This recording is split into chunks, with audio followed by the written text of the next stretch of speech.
네바지라. Uncharted island. Thought to exist only in myth. Wall! There's a wall ahead!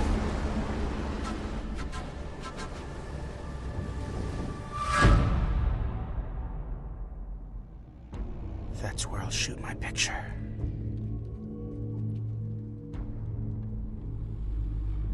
It's deserted. Of course it's deserted. The place is a ruin.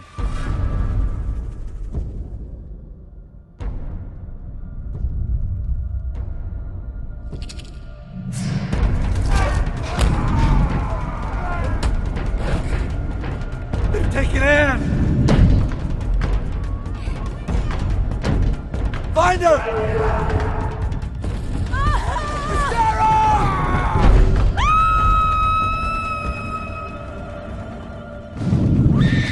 Behind the wall! You saw something. What took her, Carl? If you haven't found her in 24 hours, there'll be nothing left to find.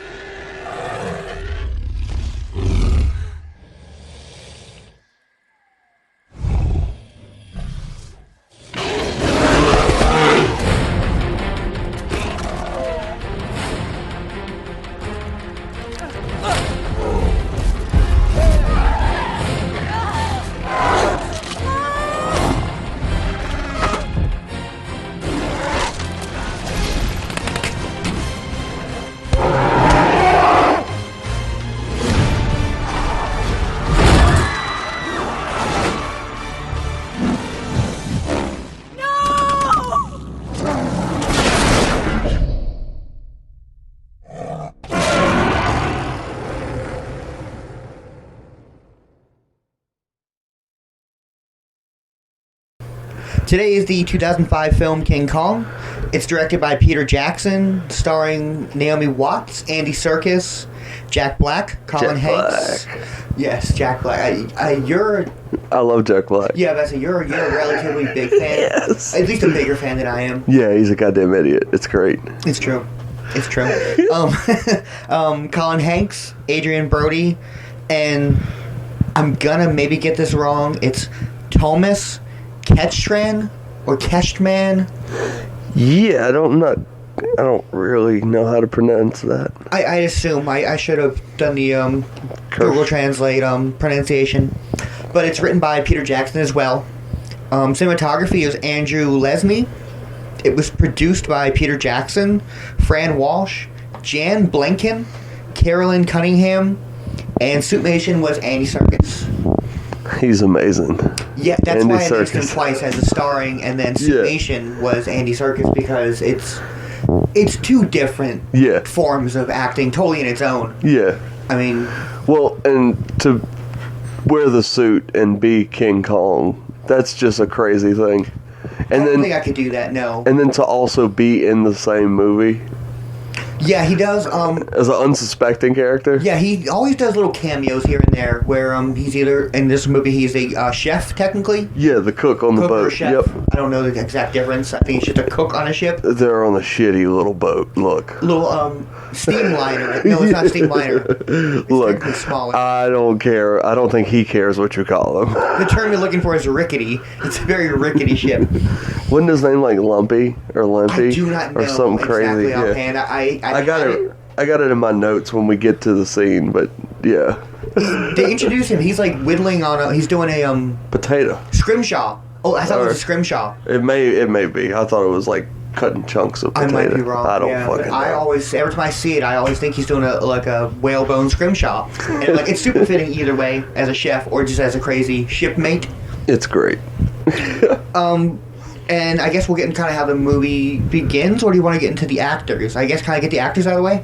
Yeah, Naomi Watts is Anne, the main female of the movie. A dual, technically, because it's a film in a film. Yeah, she's like the main female cast in all the movie. Yes. But I like her. And she hits an insane scream on the island, so she gets points for that. Oh, absolutely, yes. She gets points for that. And if I'm not mistaken, I think the original Kong, it is the old woman from American Horror Story Jessica Lange, I think is her name. Yeah. I think it's her, if Is I'm it? not mistaken. Wow. Don't quote me on it, but I Yeah. think that's her. That would be awesome. But yeah, Naomi Watts was actually in a lot of stuff. Oh, yeah, she's in everything. Girl? Yeah. She was in one of the Children of the Corn. I think I have it in my notes. Yeah. Children of the Corn 4. Uh-huh. She was also in The Ring. Yeah, she was. Yes. She's the chick. She's Yes, the main chick. She is. Yes, she's That's the main crazy. actress. I didn't know that offhand. Oh, wow. I've seen Ring maybe twice. Good for her. But yeah, I didn't Good know for that. her. And I didn't know she was in Tank Girl either. That's crazy. I didn't know that until now. Yes, and she was also in Mulholland Drive, Yeah. which is we're not gonna talk about it, but I have a high distaste with that film. I love David Lynch, don't get me wrong, but I fucking hate that movie. Jack Black, I guess since you're a big fan of him, we'll go with him next. Oh, What yeah. is, Jack Black what are is... some roles he's done that you enjoy? Oh, Jack Black's in everything, man. He's He's in everything. He's Tenacious D. He's School of Rock. He's what is it? The one with the fucking Neil Diamond cover band. What's the name of that movie? Saving Silverman. Saving Silverman, yeah. Fantastic movie. Oh, I used God. to catch that on Comedy Central. That movie's a lot. hilarious. It was one of those, like, not quite straight to DVD, but Comedy Central played it a lot, and I kind of loved it. No, yeah, that movie was great. It's probably one of my favorite Jason Bigg roles. I think that's him. Yeah, he's the main guy. Yes. He's marrying Sarah Silverman. No. Oh. It's not. I forget her name. Look it up for me if you can. Because I don't want to misquote. I mean, if we're already talking about the movie, I kind of want to know exactly who she is because I've seen her in a couple roles. I think she's even in Bedeviled, the remake with Brendan Fraser. Yeah. If I'm not mistaken, she's in that. But she always plays the kind of mean-spirited girl. Amanda Peet. Amanda Peet, yes. I knew it was Amanda something, Yep. but I didn't want to say it because I was like, Bynes, but that's completely wrong. Yeah, no, God, no. But yeah, Saving Silverman's a fantastic movie. Jack Black plays the, he went to SU, Subway University. Yes. He was the mascot, correct? Yeah. Yeah. He's hilarious. JP. JP, yeah. Yeah, he is gay with He's gay. Arlie Ermy, correct? Yes. In the end, We might have to do that film because I wouldn't mind. It's a classic. it's kind of out there. It's kind of to me on the level of Walk Hard and Talladega. Yeah. It's that era of film where it's like early mid 2000s. They couldn't miss. It was just like... Lightning. It was lightning. Everything was good. Another film, I brought it up when we were talking about King Kong, obviously, during the script writing, the OC. Yeah, and I had never seen that. It's got also starring Colin Hanks and Jack Black. A fantastic comedy, fantastic. And I didn't initially have it click that they were working their second time together. Yeah. What else was Jack Black? And Jack Black's done some... He started, I don't know if he started per se, I know he did a Nintendo commercial, Pitfall commercial when he was like 9. Mr. Show is my oldest thing I remember him from. He was very young in that, very thin, long hair. Yeah, I remember him on Mr. Show. Yeah, he did The Devil and like Jesus Christ Superstar was like one of his big character one-off things on Mr. Show. Yeah. But yeah, he's in a lot. Jackal as well. With Bruce Willis, another film you hadn't seen, but I'm like, wait, you say you love Jack Black. And then here recently, he's been in like Jumanji and shit with The have not Rock. seen those. I haven't seen any of them. I don't want anything to do with him personally.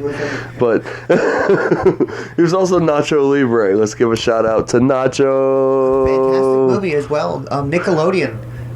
Is it a Nickelodeon? Yes, it's a Nickelodeon film. Good for which them. kind of gives it an extra like. It was like an A-B movie, but now it's like an A or B plus Yeah. because it's Nickelodeon. I mean, they're not really known for having great films per se, because I think you think Fairly Odd Parents and Snow Day, Yeah. and they're really bad live action adaptations. But Nacho's fantastic. He was also in Year One with Michael Cera, which is super underrated. Underrated. No David one Cross talks is about in it. that as well. A lot of people. He are plays in that. Kane. Yeah. Yes. Yeah. Paul Rudd's his brother, isn't he? Yes, Abel. He yes, Abel's Paul Rudd. Yes. It's so good. There's a joke that like either he's the main character or he's dead in like the first 5 minutes of a scene is Paul Rudd, and it's fantastic because it's mostly true. Absolutely. But yeah, other than those, I mean, he's the star of Kung Fu Panda. Let us not forget that. There's a lot of people. David Cross as well. Angelina Jolie. Wow. Lucy Liu. Lucy Liu. Yep, she's the snake. I think so. Something I'm like not a that. big fan. I've seen like 1.5 of them. And I guess next up is Adrian Brody. Yeah, and he kind of made his breakthrough with The Pianist. That was kind of his. I think he got an Oscar or a Yeah, he won. That's right. He won something for that movie. I wouldn't say it might be his biggest role kind of thing that like got him on the map. Yeah. I know him from Jacket, which is a kind of a thriller psychological thing. Yeah. He goes into a straitjacket, and in the morgue, the little body freezers they throw you in. Oh yeah. And he went to like an alternate reality. Oof. And the movie ends with him falling backwards and cracking his head open on the ice and just slowly bleeding out. It's really weird. I remember him from this and The Pianist, and I can't remember where else I've seen Adrian Brody, but his big ass nose gives him away. His big ass nose. I swear. That's so mean. I mean, for years, I didn't know this dude's name. I just knew him as the guy from King Kong with the big ass nose. Where you also know him from a lot of Wes Anderson films. He was in Fantastic Mr. Fox, Grand Budapest Hotel. Yeah, that's right. What else has he done? Splice is also another big-ish role that he did. But he's very underrated, and I don't know how it took me this long to notice it. The Village. He's also in The Village. M. Night Shyamalan? Yes, where he plays Eli or Elijah. He plays a mentally handicapped or impaired, whatever the correct term is, actor. And he does it, I wouldn't say distastefully. No. I wouldn't say it's, It's been years since I've seen The Village. It's actually a good movie. Really? It might be one of my top 3 Shyamalans. That's a weird director. Maybe out of nostalgia, maybe out of other reasons, but it's a great film. That's a weird director there, M. Night Shyamalan. He's very hit or miss. Very. But when he hits, I'd say pretty good. They strike a chord. Absolutely. But most times I see his movies, I wait 3 years before I watch them because it's not even for like, I don't want to hear the twist or I want to hear the twist. It's just, do I really care? Yeah. Because I tried for a little bit being like, it's a Shyamalan film, I need to see it. And I had The Elevator, which is a terrible movie. The Grandma and Grandpa film. Well, he was one of those, one of the early hype directors of the early 2000s. I remember there was a run. I don't know if there was some kind of cross promotion with Blockbuster, but every one of his movies was The Poster. Yeah. You know what I'm saying? For some reason, it was one of the only. Signs is also him, if I'm not mistaken. I believe it is. I'm 99% sure it is. But yeah, he was the hit director for a minute. Yeah. It was kind of like, can Shyamalan do this movie? It has a slight twist. Which is funny because, early 2000s, my mom was renting me movies and shit. Yeah. She was an 80s movie slasher fan, so hearing that he was the new, thriller guy, watching, she didn't like any of his movies. It was great. No, that's the thing about OG horror films like John Carpenter and I want to say kind of Italian director, I forget his name, but he did Demons and stuff. Yeah. Everyone had their own flair and taste, even though it was just bloody, gutsy, demon, exorcist, blah, blah, blah. They had each director had their own style. You can't please them. No. You just had too many good hits. It's like the one dude that's super burnt out on acid and you're trying to argue Grateful Dead and Beatles. Yeah. You could show him Pink Floyd. I was there, man. Yeah, you could show him Pink Floyd, you could show him fucking Pelican, and he'd be like, this sucks. Yeah. I don't get it. There's no pleasing him. Absolutely. But like I said, I'm hit or miss with Shyamalan. And I guess Andy Serkis is kind of the last actor to go over. Yeah. Obvious ones are Lord of the Rings, Golem as probably his biggest key role. My precious. He was also Snoke in whatever the Star Wars movies are. I don't know the exact ones, but that's him as well. That's cool. I didn't know that. Probably my favorite thing with him is Planet of the Apes. As Caesar. Yes, Caesar. He is... Did the mocap for that as well as King Kong. Yes. That's nuts. Yes, and I think if I was a director and it was like, hey, you know you have to do motion capture, you know you need it. I wonder... I can get you Andy Serkis. I wonder what he took from King Kong to doing Caesar. You know what I'm saying? Because you're playing the same animal type. Yes. You're just playing a very small version of... Absolutely, yeah. You know, because I imagine King Kong's a lot of over-dramatic arm swinging. Yeah. Because it's such a large body to move, you know. Help it have, yeah. Oh, you're moving your hand up, but you're crushing palm trees. Have that in mind. Caesar's more of a humanoid skeleton, so... Kind of, yeah. What it is, it would be a cross between King Kong and Golem. Kind of, yeah. Because you would think the whole little hunchback crawl thing. If I'm not mistaken, he did a lot more consulting as well with those movies because, it was just, again, you have Andy Serkis, you have the man. Oh, by the way, he also did Kong. Yeah, exactly. We need you to teach this room of 30 people in monkey motion capture how to act. And I feel like he definitely, or had his also small team of people he knows that can trust. Yeah. Because, like I said, it might be my favorite role, and that's saying something because I'm a Lord of the Rings fanatic. Yeah, for sure. But I'm telling you, Planet of the Apes, the Rise, War, and something, Dawn. That's a Dawn. Are his best films as far as motion capture. The life he brought. We're going to have to do that trilogy. Oh, absolutely. We're going to have to do that trilogy. I'm about to go into a tangent. It's not worth it because it's going to be a whole new episode. Yeah, we're going to have to do that trilogy. But I guess we'll get into the plot. Start us off. What happens? It starts with Naomi Watts, which is Anne. She's an actress in 1930s New York City. It is Great Depression, yes. Yeah. Great Depression, New York. They make an effort to say that. So, she's, I guess, getting by as, like, a vaudeville show actress. Is that what she's doing? She's kind of scraping, like, she's a... mid-level flapper girl?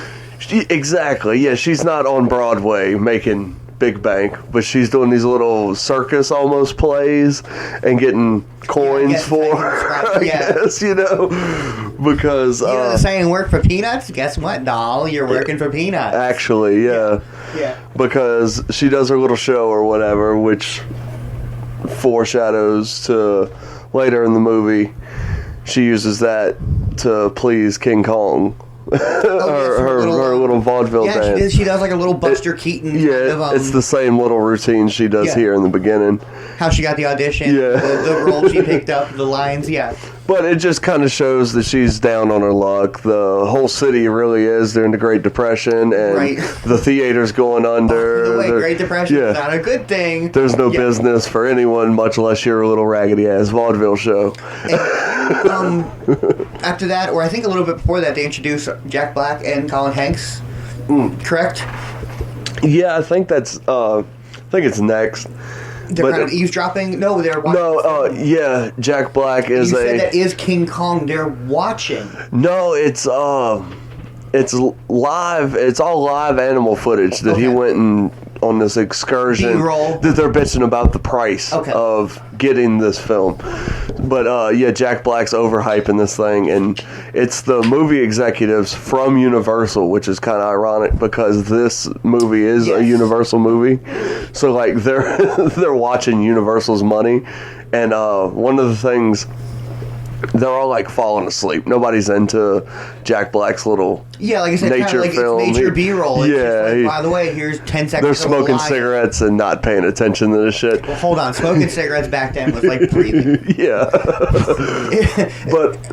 but they watch it for a little while, and then he sees that no one's no one's paying attention. So he gets up and they hit the lights or whatever, and kind of calls it. yeah, and the producer's like, look, we're gonna need a minute, and they start talking about Jack Black and going over his film, and he starts eavesdropping with his assistant outside the door, paying attention to him, and they're all like, let's cut ties with him because this movie's shit, but we're gonna keep all the animal footage because Universal will pay big money for that. So it's kind of a little play being a Universal movie. That was a funny little anything Easter especially egg back in the day. Yeah, it was that they owned people. Not like it was. I'm not denouncing slavery or anything like that, but it was almost a slavery level of like, you know. Oh, you work for Universal, gay, guess what? You're fucking straight now. Yeah. If you were black, guess what? You're bleaching your skin white. Oh, you're not this way. You're a blonde, not for the next 5 movies. Yeah, you know. Absolutely. You're getting your hair bleached every day. Insane stuff, like really weird things. They owned you. It was like you couldn't do anything out of the ordinary. They covered up a lot of murders and stuff. That's a whole other side of Hollywood, that like 40s, 30s era. Yeah, like super contractually bound. Yes. Like they lived and died by their contracts before. You're doing 30 films. Yeah, like before people realize that it's just a piece of paper and you can definitely not do what the fuck it says. Right. I can physically walk away. They can sue me, but I can physically walk away. Absolutely. But yeah, they make an effort to be like everyone's down on their luck. Everyone. Yeah, that's the overall premise of this I guess chapter you would call it of the movie, is just setting up that no one is doing well. No, yeah. It is really nice though. I love it. It's almost a German expressionist view of New York. Yes. Very Tim Burton-y, dark. Yeah, I dug it. Especially the very, very beginning, the intro at the zoo, if I'm not mistaken. And they have a nice pan to like the gorilla and the elephant. It's, to me, it almost reminds me of like a Gotham, New York. It definitely does. And there's a scene, I think it's coming up actually from where we're talking about, but it's very like Willy Wonka. Like Naomi Watts is broke and she's like about to steal an apple. Yes, and Jack Black follows her. He's like, no, I'm paying for it. You ran away as I was handing you a nickel, you see? Yeah. Yes, and she takes the role, because she's broke, but also Adrian Brody. Yeah. They kind of just smash his character in there. Which is really weird because they take a minute in New York City. I mean, it's almost 30 minutes before they get on the boat, correct? Yeah, like in New York City, they build up Carl, which is Jack Black. Yes. And Anne, which is Naomi Watts. They get real deep backstories. Yeah, it's a good probably 2-3 minutes each before it kind of will bleed into the next surrounding or whatever. I wish they would have, if we're going to go all out like that, we should have gave Adrian Brody something. What was the other 4 minutes of film? Why is his play so exclusive? You know what I'm saying? Exactly. Should have showed his play. Is it Kanye? Is this Jesus or no? Like, right. No, yeah, for sure. And that's what I was saying. Like, they kind of slam his character in there, and it's really disappointing. But it's also kind of nice because as a film in the whole, he's not important. I mean, he kind of pops in for a minute and like, hey, we have chemistry, right? Yeah, he really, they try to paint him to be a main character, but he's not. Like, King Kong is way more of the main man in this movie than Adrian Brody. Yes, the leading man as far as love interest, etc. Yeah, King Kong is definitely the primary love interest. Yeah, because they try to set it up between them two several times. It just doesn't work. It's just not going on. No, for sure. But I guess we're on the boat now. Well, yeah, it's getting there. It's where Carl, they're chasing each other around the city. Bad luck, you know, and they end up meeting at the club or whatever. But there's a line when Carl gets in the car with his assistant. And those two play well together, Jack Black and Colin Hanks. That's why I said they play really great together. Orange County, they have fantastic chemistry. It's such a good comedy. Because like Jack Black's got the films or whatever, so he's like on the run from the record company. Okay. And he makes a almost Mr. Burns Smithers. Yeah, he makes a reference. He's like, now we need a lead actress for this film. You know, I got everything ready to go. And I have the dress. It's size 4.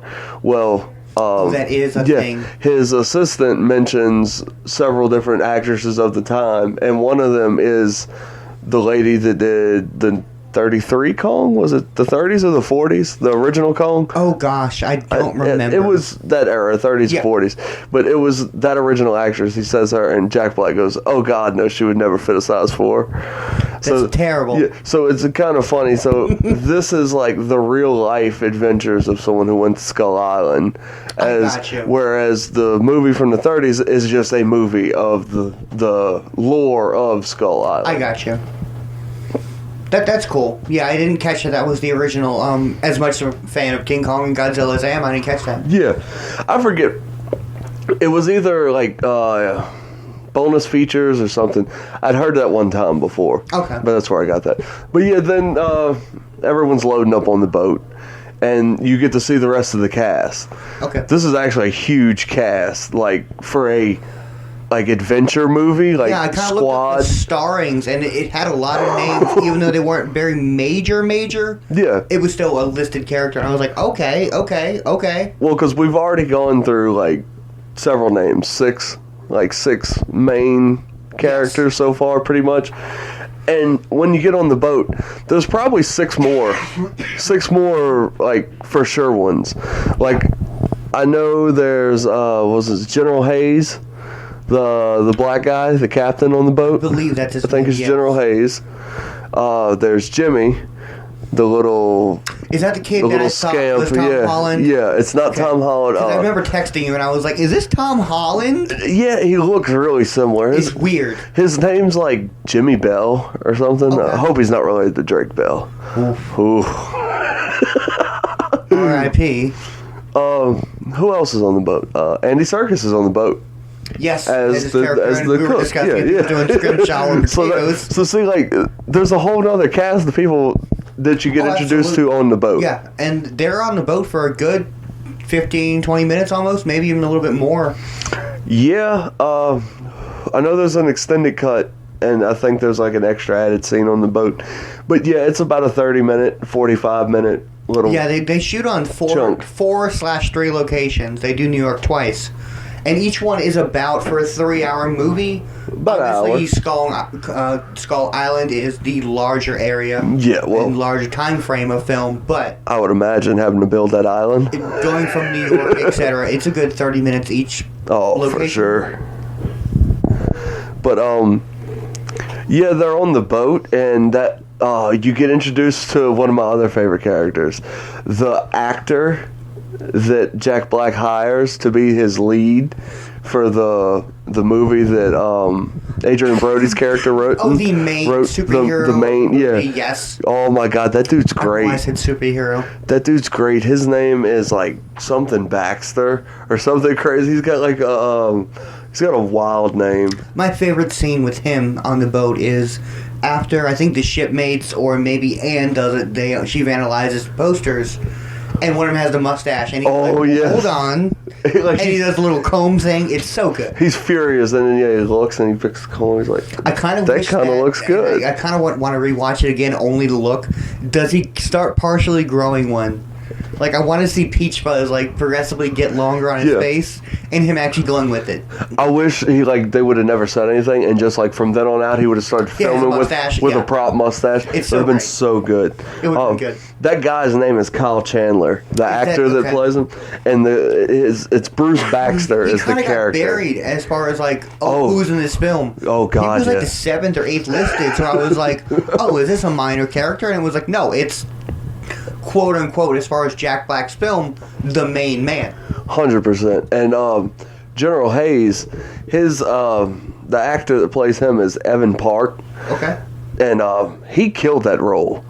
Like, because he's a reoccurring character from the boat. He gets on the island with him. He's kind of like the voice of reason for the crew, kind of. Like, He's kind of the audience, like, oh, where is yeah, shit? exactly. Yeah, he's the audience character. That's a good way to put it. And, of course, there's the emotional attachment to Jimmy, who's the kid he found in the bottom of the boat or whatever. Oh, yeah, that was his That's his little backstory. by the way, this is my fun boat story. Yeah. Yeah. It was good. I enjoyed Jimmy's character.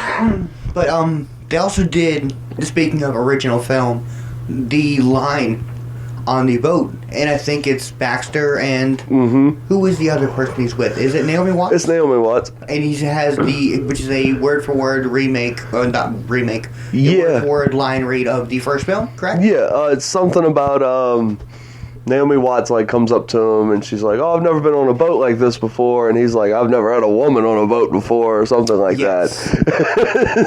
It's a fun little line. I didn't originally know. You caught a lot of the oh, by the way, this is, I guess because the bonus features. You were like, oh, by the way, this scene is the OG, and I was like, it is, isn't it?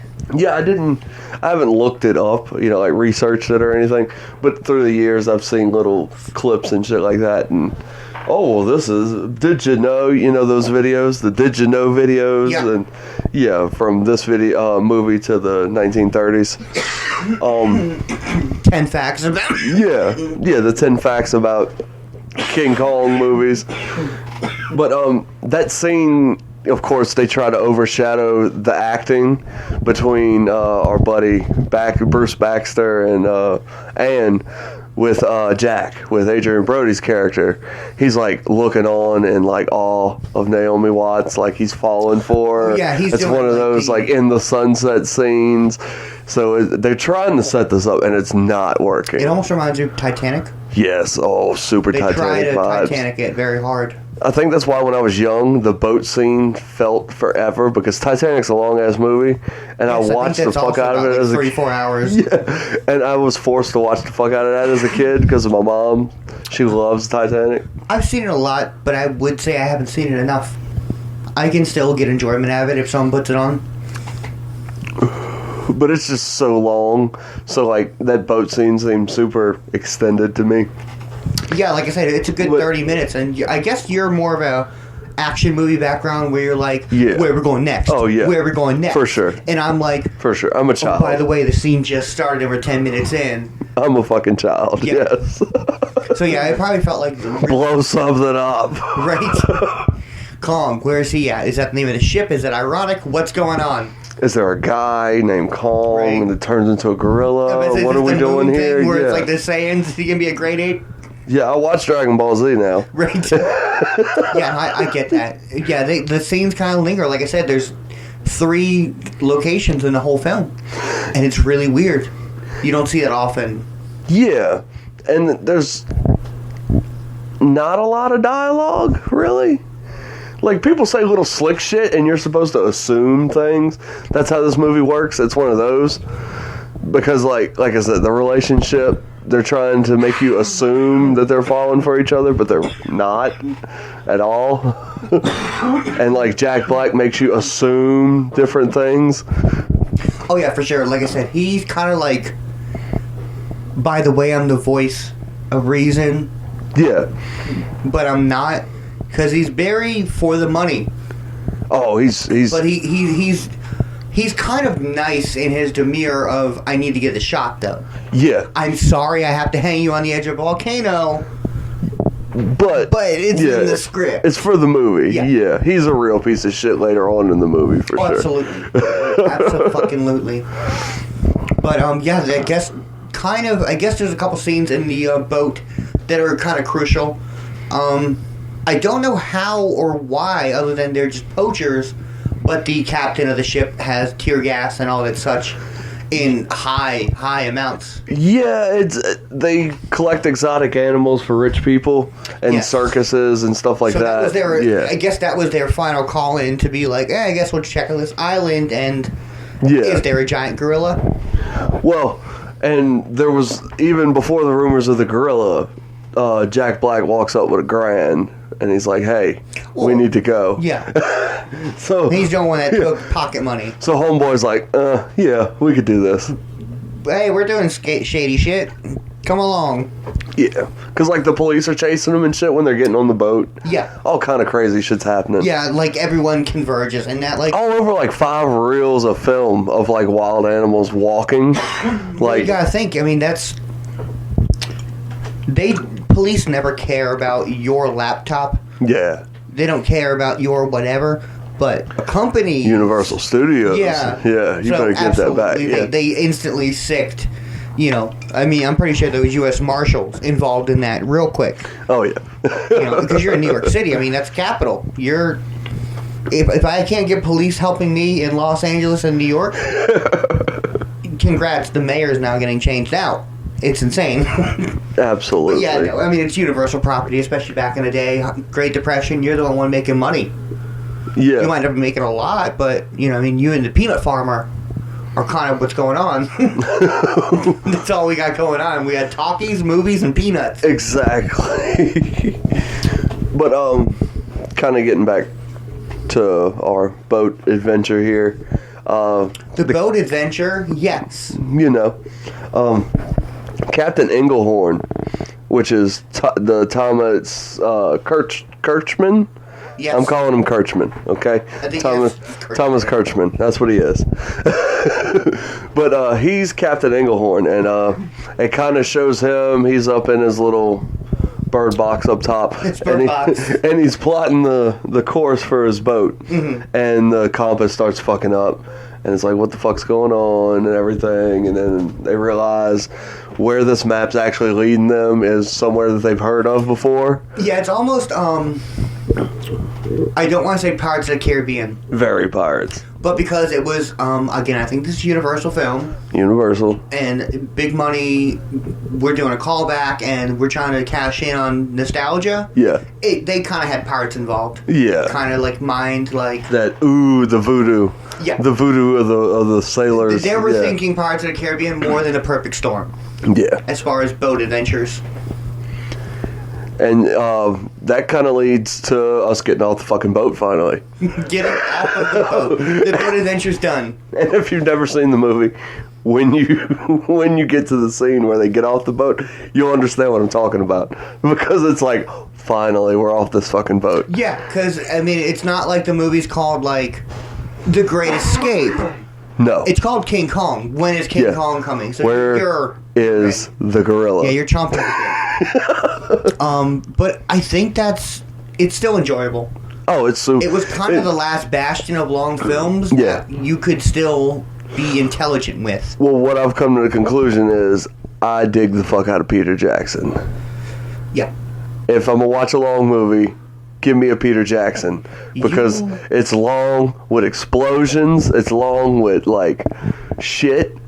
I wouldn't say you're a Peter Jackson fan. You're a fan of his late career. Yeah. Because his first career was OG slashers and crap like that. Yeah. You're thinking when you say Peter Lord Jackson, of the Rings. you're thinking Lord of the Rings. I'm thinking Lord of the Rings, yeah. Hobbit, Kong. Yeah, you're thinking his late career, which is fine. That is the same thing as me. Yeah, I don't like his horror films. I don't like his funny blah blah blah. I don't like his wedding films.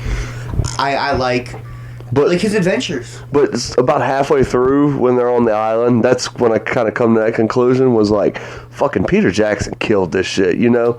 He's got fucking, like, dinosaurs fucking this goddamn gorilla up. Yeah. And, like, it's real, and shit is getting real. And it was good. I'm gonna congratulate him one time, and just for the final time, because I'm gonna try to bring it up. His practical effects. Practical effects are super nice. Are single-handedly, probably in my opinion, pound for pound, the best. Lord of the Rings and the tribespeople of this island. Oh yes. Are phenomenal. They are phenomenal. The landscape is amazing. The cave paintings, the moss, the lighting. It's all fucking amazing, and that's what practical effects are. And I'm not saying anything against his digital, because his digital in this film is super phenomenal. good. You were complaining about the dinosaur scene kind of coming much later on in the film. Yeah. I still think it held up when I rewatched it. That was my only gripe, like you were saying, the dinosaur scene. But then you also got to put it in perspective. This came out the same time as Revenge of the Sith. That, and if I'm not mistaken, I think Spider-Man is on the trailers. It is. Oh my god, DVD. yes. It's Spider-Man, and I think it's the second one. Yeah, it is. Yep. Because Doc Ock. Yes, and that era of CG, I don't know why, but that was really good. Even Ninja Turtles by Michael Bay. Yes, today. Yeah. It's insane.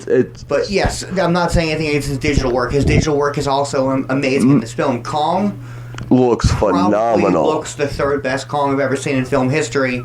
And I've seen Queen Kong parody. I've seen Konga. I've Yeah. seen them all. I've seen them all. Yeah. Other than the original suits, the first No. digital, I'm gonna say this is the best one. This is spot on. Up And until 2000, whatever is Skull Island, remake. the legendaries. Yes. Yeah. But yeah, this was like this to me when I had in mind my generation Kong. It is the Peter Jackson this one? 05 King Kong. Yes. And this fight scene is everything, or the fight scene in this movie, I should say. Between the two T-Rexes. The trio. It's three. Yeah. It is three, yes. Yeah.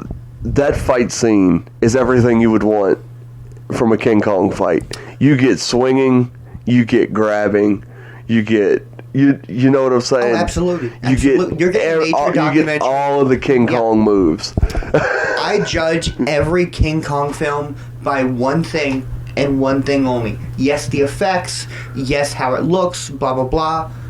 When he fights, does he break the jaw? He's got to break the jaw. If he does not break the jaw, it's not canon. Exactly. In any way, shape, or form. Whether you're counting Kong 05 I'm with and the it. Legendaries or Yeah. the 1964 one. If I'm he with doesn't it. break the jaw, it's not a good fight. Exactly. And they did it, obviously, and they do it in Skull Island, and they do it in the Godzilla vs. Kong. Yep. To me, all those are canon strictly only because of the jaw break. And he does it, and it's so beautiful.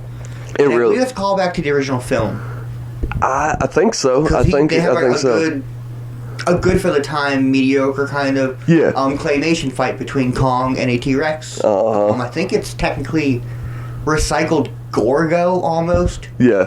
But yeah, it's a quote-unquote T-Rex. And I think that's the original callback and what everyone's kind of... When the movie kind of gets to this point and they're getting into Skull Island, this movie takes a turn and it becomes a sampler of Green Inferno with the tribal. Yes, I'm with about to the say, you kind of tribesmen? skipped over for a minute going to the dinosaur fight of the actual... Yeah, the yeah. first abduction of Yeah. them. It's haunting. Yeah, like when they're getting into the bay of Skull Island, and now the island has them. I think is even the quote from the ship people. I think so. They're like, "Oh, now That's the the island thing. has us," you know. Yeah. And yeah, like when they get off the boat, Yes, I mean, that's where the practical effects kind of it shine. turns into the Cannibal Holocaust. Yes. Green Inferno. Very, very dark, very It gets real. seedy. Yeah, it gets super real, and I kind loved of it. I enjoyed I that. loved it. I'm a twisted fuck. That's I was my praising. feeling it. Yes. Exactly, that's my praising of his practical effects. It's like, oof, okay. I kind of always we have a joke like, hey, what's on your bucket list, Fran? And it's like, it's always to have a list of celebrities and ask them a random question that I know exist, Yeah. but they don't know exist. Yeah, it's like, so. I kind of want to ask Eli Roth, who did the it's kind of a remake of Cannibal Holocaust, Green Inferno. Yeah, kind of the same situation we have here with King Kong. It's beyond the same premise. It's a Almost movie an homage. about the Homage. movie. Yeah. It's an homage. But yeah, it's a Cannibal Holocaust and it's practical effects. Amazon tribe or South American tribe. Oh, Italy, God, Green yeah. Inferno. Take you. The island takes you. Kidnaps these college kids coming to protest some company or some shit. Yes, and Save the forest type thing. It's almost like Green Room. Speaking Yeah. of Green Room, Oh Green my Inferno, God. You don't know if they're necessarily purposely being led there. Yeah. It's Because the so guy dies. weird. He dies. It's kind of, that is so weird. I never put those two together. Green Room and Green Inferno. It's weird. They're the exact same kind of setup. On paper, like, before you get any details with locations, it's like a group of people get abducted Yeah. by someone. You don't know if he's Yeah. guilty, but they're fucked either way. They go somewhere thinking something, but really something else. Yep. You know, it's like that. But yeah, back to Kong. Yes, it's the practical effects of the tribe It's is, very Green if Inferno. I'm not mistaken, it's like a black, then slate gray with moss. Yeah. With yellow paint, White. white paint, White okay. and red. Yellow Yep. is in the Skull Island. Yeah. Beautiful. It's good. He almost I want to know if he created a language to an extent. Yeah. Like, what does it like what are mean? what are they mumbling and what's going on here? It's done so well. I would imagine so. This is the guy that did fucking Lord of the Rings. Yes. They almost, it's orc level. It is. It's orc level practical effects and makeup. And that was another little, like, did you know tidbit was a lot of the stone pieces are recycled orc pieces. Is it really? Yeah, from Lord of the Rings. That's awesome. So I'm glad I made that connection. Like, oh, by the way, at practical effects level, it's almost like level of Urkai. This kind of feels like the orcs. That's dope. It's because it kind of is the orcs. I guess he probably just left the same fucking paint. Right? It's probably the same paint. Peter Jackson, Someone you got just a cheap. handprint. Yeah. Someone got a handprint. Like, hold up, are you just cheap? Yeah. I mean, if you're gonna, again, let me recycle props. Oh, yeah. Let me recycle them from Lord of the Rings. So, I mean, especially if it's your own film. For sure. But yeah, they're on the island. The island gets them. It's very haunting. They get fucked up. Yeah. They kill 2 or 3 randos. I think it's 3. Yeah, because the kill count is oddly high because it's PG-13, correct? Yeah, it's a PG-13 movie, and there is, I think, by the end, there's 17 deaths. Did you do a count? Oh, yes. I noticed it. There was a high count for what it was. Like, hey, this is a King Kong film. Hey, it's PG-13. Hey, Jack Black's in it. Yeah, like, I actually made a note of this. 17 I said, reminds me of if Green Inferno if it was PG-13. Oh, really? I actually wrote that down. Wow. That's pretty good. That's good. But yeah, so the tribesmen kill, like, 3 randos or so. Yeah. And then, like, it looks like they're about to chop off heads. Jack Black's on the chopping block. They're about to get him. What and stops them? the squad, Captain Englehorn and Han Solo and the boys. I picture the Goku in the Supreme puffer jacket Yeah, pretty much. with the JoJo It's the pillar. same thing. Yeah. It's Andy Serkis, General Hayes, Awesome. our boy Jimmy, who drew the mustache on. Oh, it was Jimmy? Buster Baxter, or whatever the fuck his name Good is. for him. But No one better touch my Jimmy. they pull up, and they walk up because there's no cars. So they walk up, and Who is that? they have guns. Is that baby? That is the baby? I believe so. Good for him. But they have guns, like guns. Gaga, boom, boom. Like American guns. So they start busting shots, and the tribesmen scramble. Because Oh, yeah. they don't want none of the white man firepower. Yeah, absolutely. I'm thinking Army of Darkness. Yeah. Where he's like, this is my That- boomstick. That too. Look, it's 2021. There's no way they're getting away with making these generic, racially profiled tribesmen like this. We're not. I think it's still done somewhat politely. Yeah, It's not as bad blatant. to me. If you want to compare it to another Kong film, the Kong versus Godzilla, the OG one, Oh God, Island Face. I think I bring this up That's in wrong. Uncut Gems. that's wrong. Yeah, yes. it's bad. Let So us- it's done better than that. Let us not compare these men to Right. the diamond of Wayne Diamond, This is true. the gem of Wayne Diamond, rather. But yeah, no, the practical effects are amazing, and Yeah. so the guns stop them. Yeah, the gun. And they pull up, as you said. They get everybody. Yeah, so they get everybody, and then they end up taking Anne. They take Anne, they kidnap her. We don't know this yet, being the viewers, but they're going to go offer her up to King Kong. Oh, do they on not the island. immediately let you know? No, it's I like thought they it's blatantly. No, like at first you have no idea what's going on. You just think this is like a random tribe. Because I looked, like I kind of stopped. I paused the movie a couple times to take notes, and like no one did a head count, like, well, is Anne here? there's no like mention of King Kong. There's no like monkey on the wall or something. You figure there would be some kind of thing, but they kept it real buttoned up A actually. giant handprint on the fucking wall that you didn't really notice until they zoomed out. And I kind of appreciated it because like.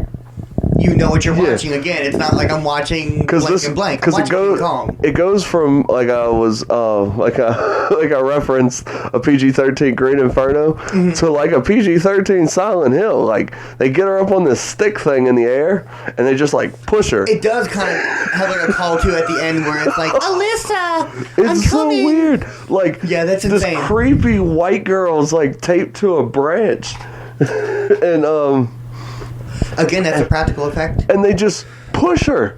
And I'm like, oh my God, they're finna sacrifice the white girl. We're doing this. It's and, done. Yeah. And then you hear the trees move, and then here we go. You get our first glimpse at Andy Serkis doing his slow mocap. Yeah. Yeah, the man that is King Kong. He's fantastic. He also did Godzilla. I don't know if I mentioned that. But he played Godzilla in 2014.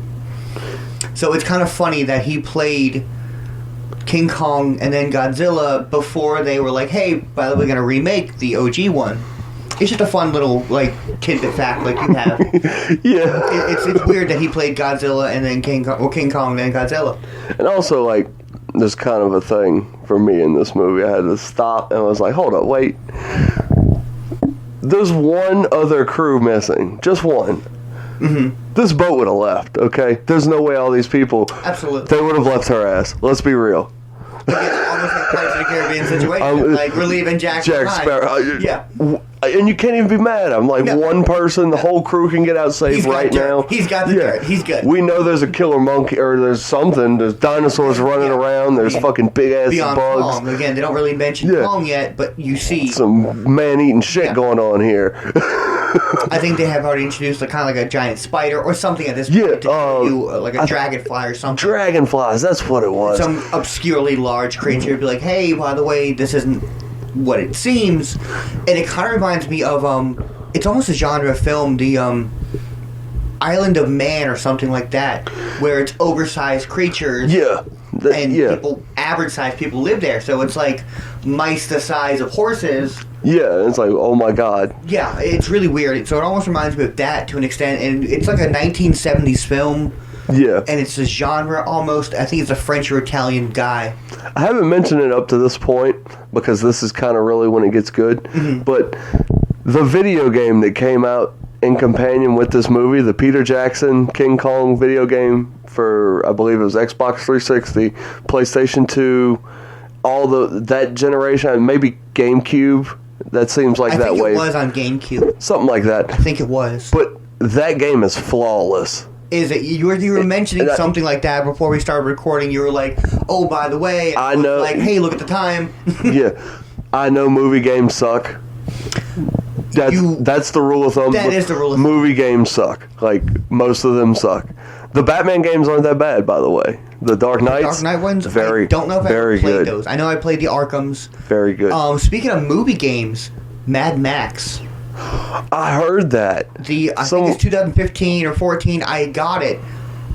It's great repetitive. game. It's crappy. But fun. It's what you want, though. Exactly. It's a little boring, but it's amazing. That's how this King Kong game was. Okay. It's like, you get guns, but it's very Resident Evil. Like, there's no ammo because Congrats, you have a shotgun. You have 5 shells. You're just a crashed boat. You know, there's no bullets on this fucking place. So most of your weapons are primitive. It's like dinosaur bones, like kind of like ribs. Winchester repeater. Yeah, like you get ribs and like you get like sticks on fire and shit like that. That's your weapons. And you play as a crewmate? And no, you play as Adrian Brody. Okay. You play as it's great. When we're done with this episode, I want you to Google an image because you were like, his fucking nose. Nose. I kind of want to see Dreamcast, PlayStation 2. Beautifully, it's a first-person game. Okay. It's a first-person shooter. Those 3 persons. So you don't get to see his big-ass nose. Great design because Jack Black's in the game as Carl, and he is great. I'm picturing like a kind of mostly realistic going like, come on. But I'm telling you, if you play Turok, 64, and you know the old Turok, it's like that on PlayStation 2. Everything you would want. Okay. I swear that game was flawless. I'm sure now as an adult playing it would get it's not as good, but very good.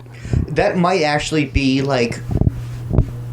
They might do something because with this Kong stuff and Godzilla becoming big, like a franchise in America again. Yeah, they might push out something. Do like a game, have its own Skull Island game. A Skull Island game, that'd be dope. Let's start a petition. I'm with it. But I'll actually look into it. I'll look up like gameplay videos, and if someone on YouTube did like a run through. I strongly recommend it. That's awesome. But I just wanted to kind of go off on that little tangent because no, absolutely. That's what this is for. Because no one talks about that game because I know a lot of people don't talk about this movie. Yeah. You know what I'm saying? So I just wanted to show a little love to the game. People talk about this movie, which is again kind of why we're doing this. Exactly. Where the premise of kind of like another little tangent before we get back into the plot, we kind of are doing the single offs of Godzilla and Kong and stuff like that at first. Yeah, we didn't want to get into like A trilogy. the trilogies. Or a saga. Exactly, because that's a lot of content to consume for us, and it's also a lot of content to produce. Well, not for me, but for you. Well, yeah. And you have to watch a lot of other films to even watch those 3. To get good backstory enough to talk about it. Because you're going to see Mothra and you're going to see the little doll twins, and you're like, well, what the fuck?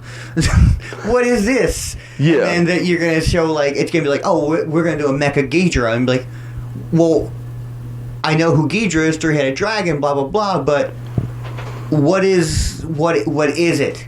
I'm watching a 70s one, and there's jazz playing. Yeah. What is going on, actually?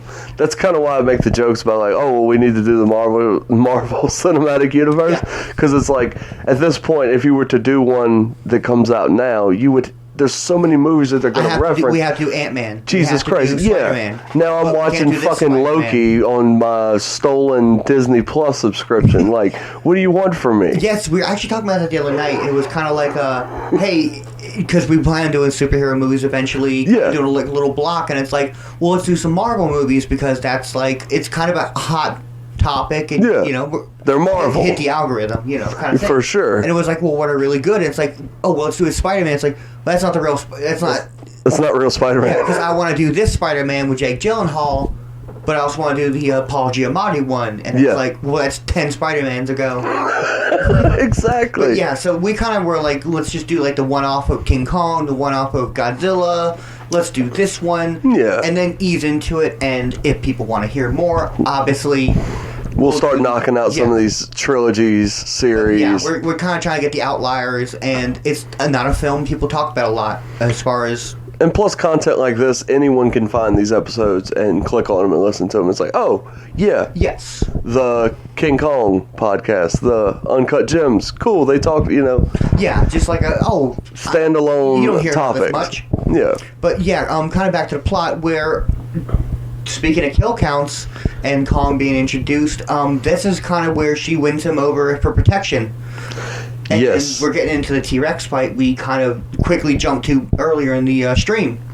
Well, there's my favorite scene of the stampede of dinosaurs.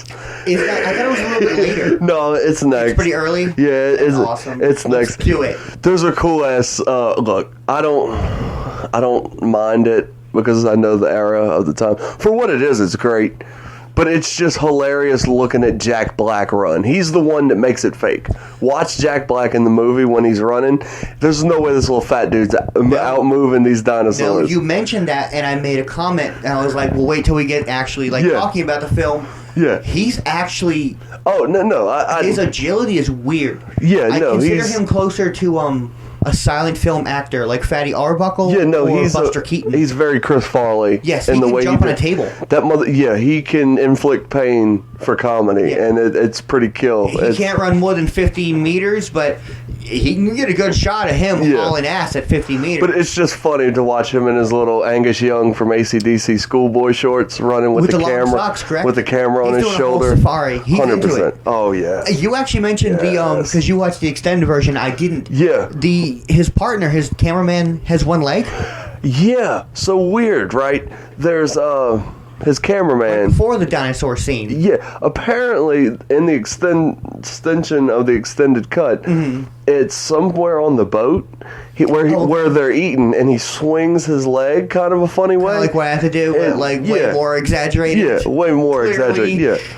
And then you kind of see it when he dies here in this scene after they get done running, because the cameraman is the last one up the hill, and Jack Black's like trying to pull him up with the camera. Yeah. Because obviously he wants the camera. Yeah. But the camera guy can't quite move Like, you can tell he's got a stiff leg, and he can't climb up. He's doing a whole, here, use the camera to grab you, but Yeah. worst case, if you fall, I have the camera. I have the camera. That's his whole thing, yeah. Vegeta. Yeah, no, he He's doing starts Vegeta. he starts whacking cast members for the camera at this That's point. Yeah, he kind of... Slasher. Oh. Jack Black is Michael Myers. There's a whole other movie going on here where Carl is a killer, and it's just like... Because, like I said, I love it. The kill count is like 17 in this movie. I knew it was a lot. But People, the fact that many the kill people count- don't need to die. No, like I said, I knew there was a lot watching it, and I was like, wow, okay, that's like number 8. Okay, wow, it's number 10. But I kind of lost count, and then you were like, oh, there's 17. I was like, Well, that sounds about right. Well, because with the tribesmen at the beginning, I was like, "There's like no 3 or 4. Yeah, there's no way that they're gonna kill somebody here, right?" And then they stab the spear through their chest. I'm like, okay, I have to keep count now because they did that way too effortlessly. Yeah. I was like, they finna throw bodies. Yeah. Okay. So I like that you started my kept instantly. We're like, I got this. Immediately, I was like, well, they're going to build it up if they kill one. But I was like, no, one. fell. Matter of factly, the next one was next. It was Again, almost like a Pirates of the Caribbean death, where it's just like at the end of a conversation, some dude drops in the background. But like, R.I.P. to the cameraman with one leg that no one knew about. I figured they would have brought it up when he was getting shot right before the dinosaur stampede, because it was like they tried to make a little quick. There is one scene because they build rafts. Because they go through the little bayou part on the island. There's a scene where they have to make their own rafts out of wood or whatever, and they're kind of floating. There's a scene where he's walking with a gimp leg to get on, and it's kind of like a distant shot. Yeah, I feel like in the regular film they made an effort to show it, but the fact that you had like, oh, this is another scene, I was like, oh, so he. That's why I guess that justifies his death here. They wanted you to know. Yeah. So yeah, he gets eaten. It's like the asthma guy. He gets eaten by velociraptors, and it's pretty hardcore. Yeah, it almost seemed like Jurassic Park. Yes. As far as when that little bit, like you mentioned, the T-Rex fight and the I think stampede. the Brontosaurus. Yeah, which I don't think are real dinosaurs. I think we figured it out. The long necks. Yeah, we don't think it's real. We think it's the opposite. Like I think that's the tail that had to be that long because. I don't know. Don't hold me to it, but I think there was a big thing like the Pluto thing for planets. I was about to say, look, we've disowned Pluto. I'll believe anything at this point. Yeah, I think it was like, oh, by the way, Brontosaurus, because a lot of dinosaurs, we just guessed. Yeah. It was like these bones were in the same vicinity, and like, oh, this is another vertebrae. Yeah, and hair doesn't fossilize, so like. Yeah. So all these could be furry. Yeah. We don't know. Dinosaurs had feathers. Yeah, we have no fucking idea. But yeah, no. I think it's like Brontosauruses and then T-Rexes, and you said Velociraptors. Yes. And I think that's all of them. I don't think pterodactyls as well. In the game, the pterodactyls are a very large part of the ending, like coming off the island. Because they're very easy to pop in the game. In the movie, there's very few. They actually consider them bats, actually. Yeah, they're very... Well, yes. Because when they're going through the cave to King Kong... See, that's what makes me question, because I know the canon of all the other ones and what's going on now. Is this Skull Island... Hollow Earth connected as well? I don't think it is. I think it's just like a Galapagos Island type evolution, crazy large things. I don't think it's Hollow Earth. So I'd say more of a pterodactyl than a bat. They might say bat, but I think it's probably closer canonically to a pterodactyl because Hollow Earth. Because I know they make the point to have them upside down, hanging from the roof. Oh, they do? In the dark, okay, and then they walk by them, because they end up fucking King Kong up. Weird. Yeah. Huh. See, I consider that way more closer to a Hollow Earth going on than it's a pterodactyl because, again, Brontosaurus is T-Rexes. You would think. It's not like, again, Hollow Earth was like skull crawlers were Kong's biggest villain, but in this one, since it's not that same universe, it's T-Rexes are his biggest foes. But our lovable idiot has a great scene during the stampede. The Bruce Baxter guy. Okay. He's like hiding. He's like, I'm gonna be smart and like get off to the side. Yeah, he's and he like phenomenal. looks up and there's a velociraptor like drooling on him, and that's so Jurassic Park girl. to me. It's so Jurassic Park it's to me. Very clever girl. Oh my god. Yeah, he's kind of an unsung hero. as much as Adrian Brody is the quote-unquote love triangle, and this guy's not involved as far as the main characters. Yeah. Bruce Baxter's fucking hilarious. Yeah, good point, too, because Adrian Brody calls him out for being a dick and, like, wanting to turn around and leave in a scene coming up. He is the cowardice slime. And he ends up saving everybody towards the end, Bruce Baxter does. So, like, fuck Adrian Brody. What have you done besides write plays? Nothing. No. Adrian Brody, of all people in the story that are the quote-unquote, like, closer to the villains, besides Jack Black, Adrian Brody's the closest thing to a fuckboy Kyle than Bruce Baxter is. Right. Bruce Baxter is like Captain Quark from Ratchet and Clank. He knows who he is. Yeah. He's like, look, I know I'm a coward, but I'm going to get the fuck out of here. I'm smart. Yeah, I love him. Have you seen the Ratchet and Clank movie? The cartoon one. The cartoon movie? Yes. I was about to say, Captain Quark in that is phenomenal. People hate on it. It's actually pretty good. I love it. I love the franchise of games. Yeah. I'm not a fangirl. I'm about to say, and I've played every one of them. I played them, but yeah, I don't care. It's not like, oh, by the way, we're gonna fuck up DBZ timeline. Yeah, I don't care about it. I don't care. It was funny to me. It was a funny, good movie. Well, because the games were never put in a timeline. They kind of tried to, but yeah, it wasn't like 2 years later. But you could easily say this is a prequel that predates all that. They tried to do a little bit anyway. But yeah, no, I've seen it. It was a good movie. He does remind me of Captain Quark fully. And we're kind of... It's back now to... they have the dinosaur scene, like you said, was you don't like it. I love it. I think it still holds up. It's funny. It reminds me of...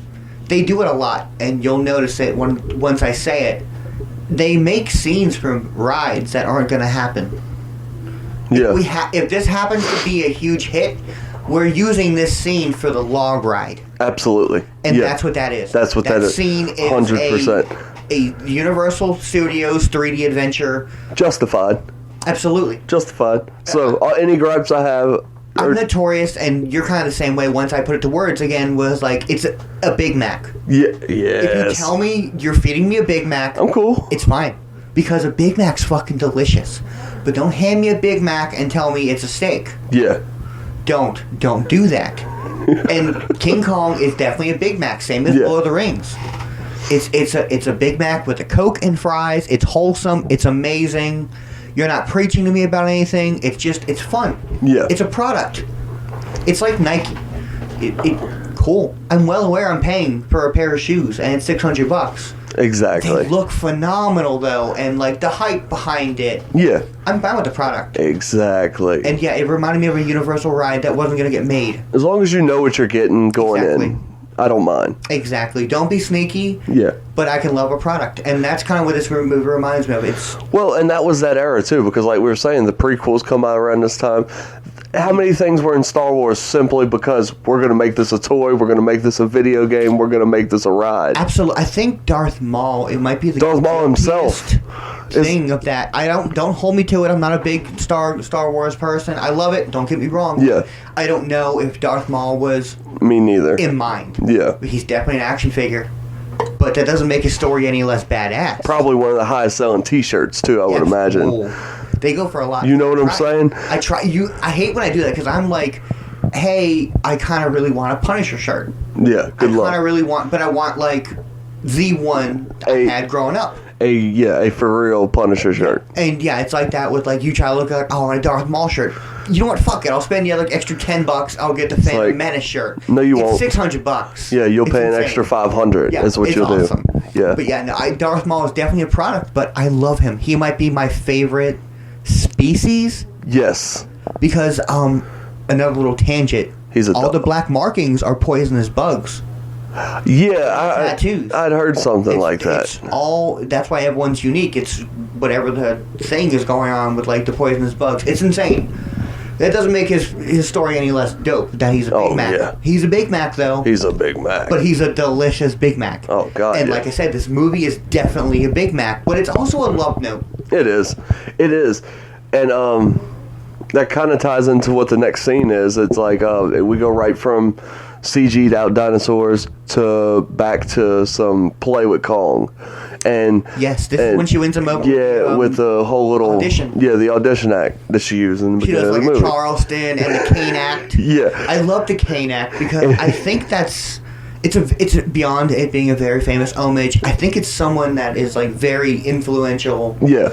I think it almost is like a Three Stooges level silent film. And my favorite part of this is there's no reaction from Kong for the entire act until he pushes her over. He's like, It's funny. He just pokes her. He's like, Yes, exactly. That's fucking hilarious. It's a beautiful scene. And that's what I was saying. He's the main love interest as far as Naomi Watts' character. He is.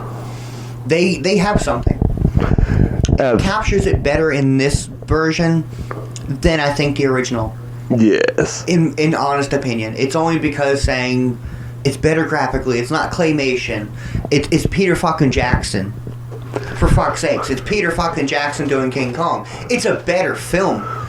I've seen the old one. I've seen it a dozen times. Yeah. I'm not saying it's not great. But I think this might be a better film in my opinion. I think everything that they wanted the original one to invoke back then, I think this one invokes all those same emotions. You know what I'm saying? I think I specifically asked you the spider question because I know there's like a spider pit or something they always want to do in Kong, but they never were able to. They do it. Yes. They get away with a pit, and it's the spiders, and then it's spiders because they're scared of like the flares or something. I think so, yes. Because like that's their only way of saving them. Because Lord of the Rings tie-in, She-Rog. Yeah. The Same Spider thing.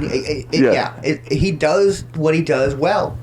Even if it is a mostly recycled animation, like we can almost just retexture this frame. And here with the spiders, we lose the little Asian guy that was on the boat. I think his name was like Choi. He was like a little assistant to my boy Hayes, but he dies here. He dies in the pit. So rest in peace, Choi. Add to the body count. The only insect death I remember is the obvious Andy Serkis death. Oh, Andy Serkis had a dope death. Scene, I was about to say. This is kind of where the kill count starts, like ping, ping, ping, ping, ping. Yeah, because next is the Godzilla versus the three T-Rexes fight. Godzilla versus the three T-Rexes? Yes. You mean King Kong? Yeah, him too. Him too. Him too. You don't know this. Fuck it. It's like the Star Wars regenerate, or when he I'm going to redo it. I'm going to add Banthas in the background. Yes, they just add Kong and Godzilla in the background. But no, Kong. You can edit that out. Yeah. Well, 3, 1. Yes, the T-Rex versus Kong fight is coming up next. Yeah, and it's great. This is where the CG is on display. Absolutely. This battle, because they fucked the forest up. It's fun though. Yeah, it's almost fun because one gets stuck in the vines between mountains and it like swings. Yep. But it's very brutal. The first one gets his jaw broke almost instantly, and I didn't realize that till watching it back. The one that like pops out, he knows the one's popping out, but he doesn't see another one behind him. But because it pops off because he's asleep, and Naomi Watts wakes up and she's trying to run away, so she runs away and she runs up on one of them trying to eat. This is another point in the movie where we will pause, and I will call bullshit because Naomi Watts would his hand while he's slugging them. Yes, with the same hand. Yes, and she would have died right there. Right there. Just had whiplash. If the T-Rex can catch King Kong, the T-Rex would have caught your little bland white ass. I'm sorry. Naomi Watts would have died. Like you said, at a whiplash, she's just dead in one swing anyway. And then, not to mention the fight. In the hand, you're getting crushed. Yeah. You're getting crushed. Like, it would have. That's how the movie should have ended. He doesn't get to go back to New York and kidnapped. He just opens his palm, and it ends with her, and then it turns black and white. Yeah. And it's just Naomi Watts' dead body. I would have loved it. Yeah. Wasted, like Grand Theft Auto. Beautiful. Wasted. Yes. That would have been. That's how you go out. But yeah, it's a great fight scene. Though it's very well done, and it's very well done in my opinion because. Obviously, neighbor Zilla was my contribution. I was like, because if we're doing movie reviews, I want to do Godzilla because I love them. Yeah, I have countless figures. I'm Godzilla. A Godzilla person. When they make them fight like animals, is when it's at its best. At its for best, a kaiju fight. Exactly. And this Kong is very animalistic, and I love it. Like the jaw snapping, it's It's what a gorilla does. Because he just walks up, And just pop. boom, Yeah. one down. Their top-heavy strength is phenomenal. He sees the second one, the third one jumps on him. He throws him down the fucking hole. You know what I'm saying? I'm gonna pull a Joe Rogan. If you told me the scariest animal, pound for It's pound, gorilla. hey, you're locked in a room, It's a gorilla. a gorilla or a chimpanzee, Yes. frighten the shit out of me. Yeah, I don't want none. Yeah. I'm good. I'm good. Yeah, so but yes, the fight, they make him very animalistic, and I love it. And then we get a good Donkey Kong beat on the chest. Scream at the end. The classic. It's so good. It's like, that's King Kong. It's almost weird because you always see that in like media, the pounding on the chest. When you see a real gorilla do it, Yeah, it's like, oh, that's real. it's kind of scary. It's more fucking frightening because you're used to saying, It's like, son, are you going to eat me? What's you're- going on? You're used to saying, King Kong, like, oh, blah blah blah, I'm pounding on my chest, roar. Ooh, I'm scary. Locked in a jungle, ooh, that's more frightening that they're actually pounding on their fucking chest. King of the jungle shit, Yeah. though. King Kong, It's a roided out Kyle. 100%. Yeah, and gorillas frighten the hell out of me. But yes, the fight's very good. It's probably one of my favorite in recent years on film fights between a kaiju. And I really enjoyed it because I wasn't expecting it. Like, I knew there's obviously going to be a fight. It's a King Kong movie. But I wasn't expecting it because the movie's so long. It kind of lulls you into this, all right, we just need to get this The crew. tribe is the scariest Yeah, we need to thing, get the so- crew back together so we can get the fuck off this island. It kind of lulls you into that story. Yeah, you hadn't seen the original, right? You didn't know the concept of No. bringing him back home. Yeah, no, I didn't. So yeah, you were just like, Just watching. you showed me King Kong, cool. I'm watching King Kong. Now yeah. you're leaving, right? I know there's a big monkey. Yeah. Yeah, That's as far as I got. they show off for sure, and the CG is phenomenal. Yeah. Or I guess mostly motion capture. I don't know if the T-Rexes were. I think the T-Rexes were CG. I don't believe there's. I would imagine so, yeah. But if there was, I apologize for passing them over. But I think the T-Rexes were mostly all motion capture. I'm pretty sure. Not motion capture, CG. But again, that's a level of acting that you kind of forget, and I don't really appreciate it when it comes to people. Like, hey, Captain America, you're fighting in a green room, no one's really here. Yeah. To Andy Serkis, you're playing King Kong. Uh-huh. We can't get anyone to be a T-Rex, but like, can you? So now you got to act like an oversized You're gorilla fighting, yeah. on a green screen with nothing else around And you. that's why we mentioned him twice in the beginning as far as credits, because He deserves it's it. a different thing. Yeah. It's a different thing to remember your lines, and you're in makeup chair, and oh, by the way, you're bouncing off of Naomi Watts, make a joke. You're playing King Kong, let alone a gorilla, which is realistically what you're playing. Exactly. And to fight, then you're fighting yourself against a green room because you're not on an island. There's Yeah. no T-Rex here. By the way, you're grabbing a tree trunk and swinging it at him. That's also not here. It takes a little talent. Yeah. And after that, it's kind of, you get the full rundown of what's going on, and the ship captain is saying, we're taking him with us. Yeah. The two crews kind of converge, and now they see her, and they're going to get Naomi Watts. They're going to get Anne. Their initial thought, Yeah. obvious thought, is she's in danger. She's in danger. Yes. Yeah. I mean, I think he's 3 to 400 feet tall or something like that, 2 to 3 on average. He's not the biggest because, again, he climbs the Empire Building and he's not nearly kaiju sized exactly. And then what? We cut back to the boys.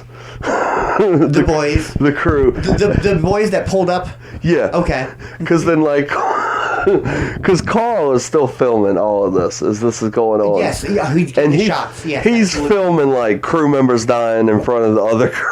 Right, he's got 6 films he can sell to right now. He's doing some ruthless shit. Green Inferno hasn't been, not Green Inferno, Cannibal Holocaust hasn't been released yet. Not He can sell it yet. to an Italian man real quick.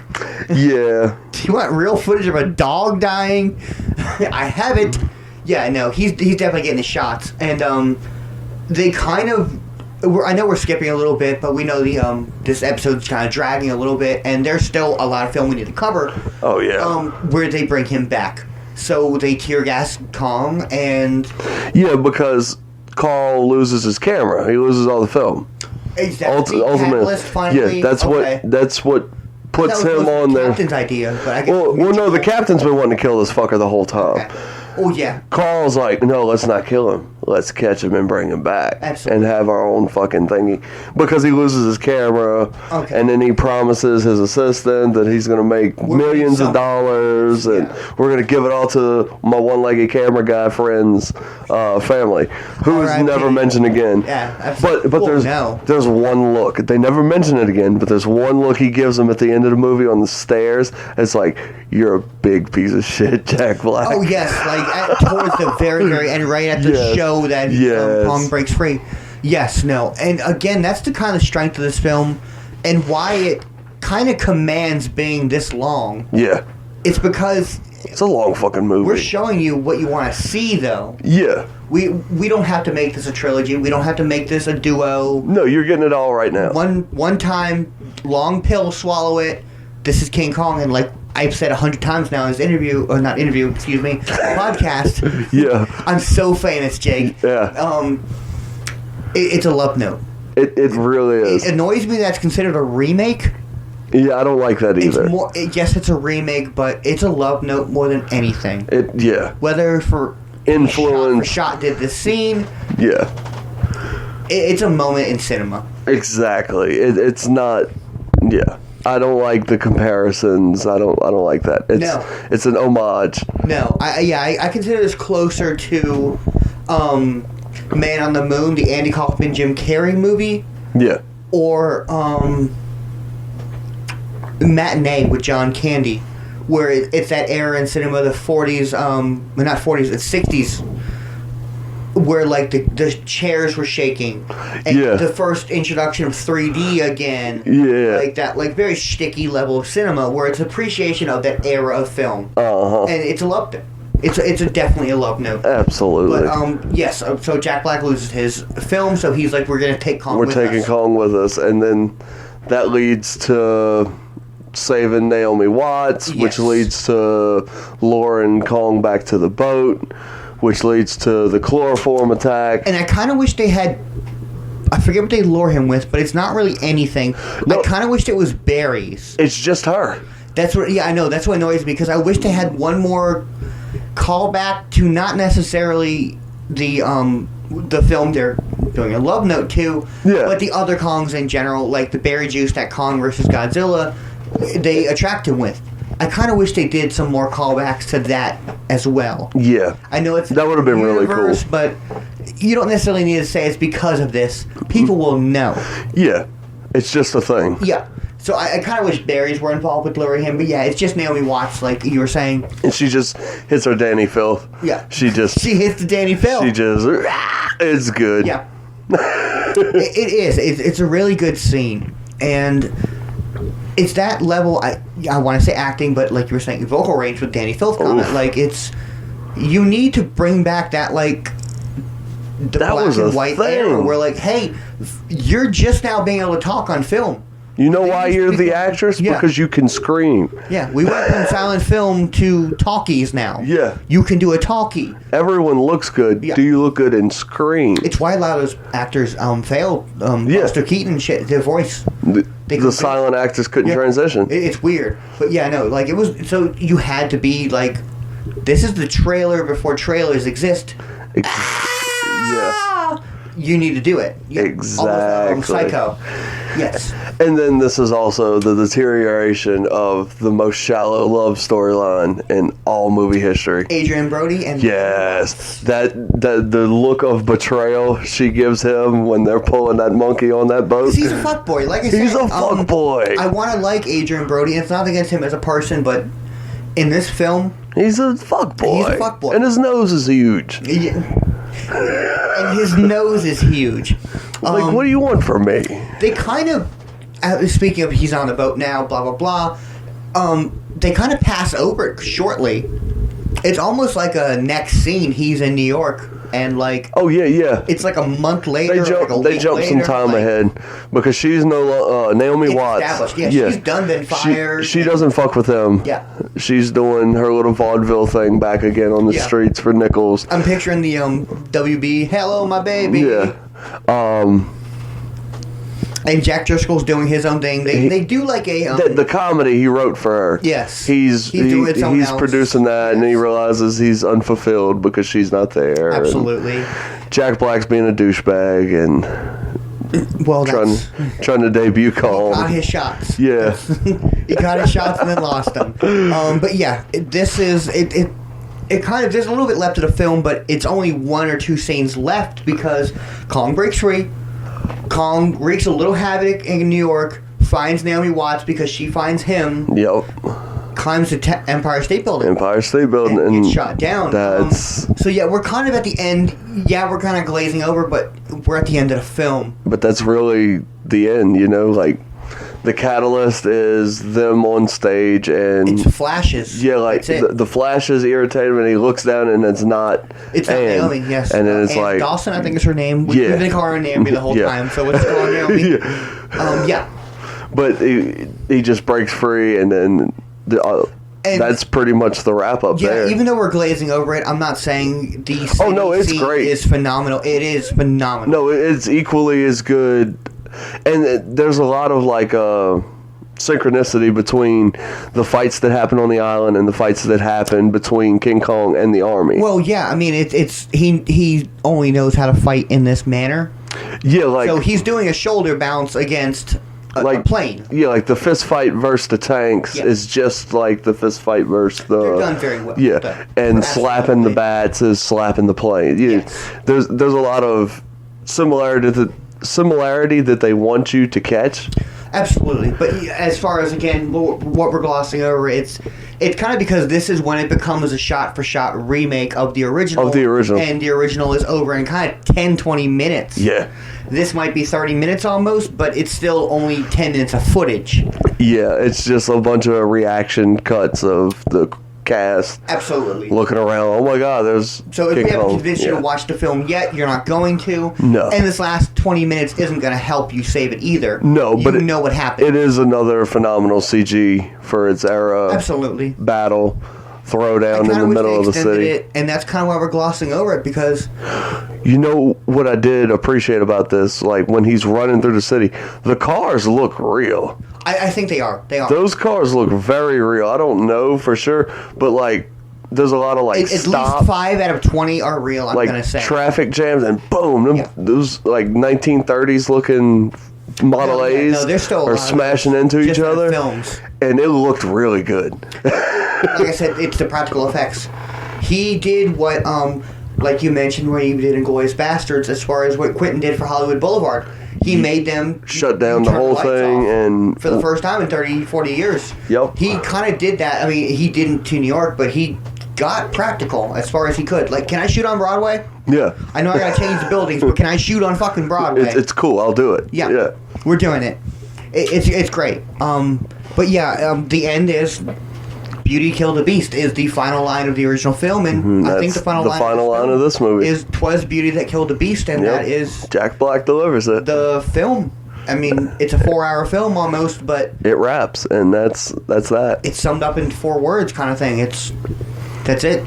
It's almost a caveman brought back to life. Yes. You can't handle the real world. Like, if only you didn't know about this, you'd have been fine. Exactly. It's amazing. Yeah. It's amazing, though.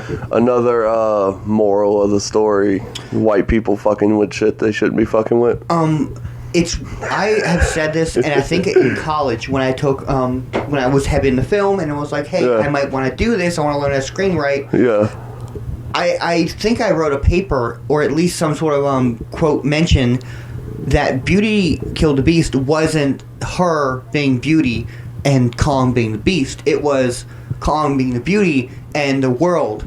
The city, Yes. Yeah, he wasn't built for... Absolutely. Yeah, this. I think I like tried to expand on it. Was like, this is actually what's really going on. It's not... she's the obvious spatial value of Beauty, but... There's definitely a lot of that in this movie, for sure. Because all the scenes with King Kong that aren't fight scenes, they make it real soft. They're shot real soft. Absolutely. It's either that or he's a very young Kong. It reminds which they don't even get into, that there could be other Kong.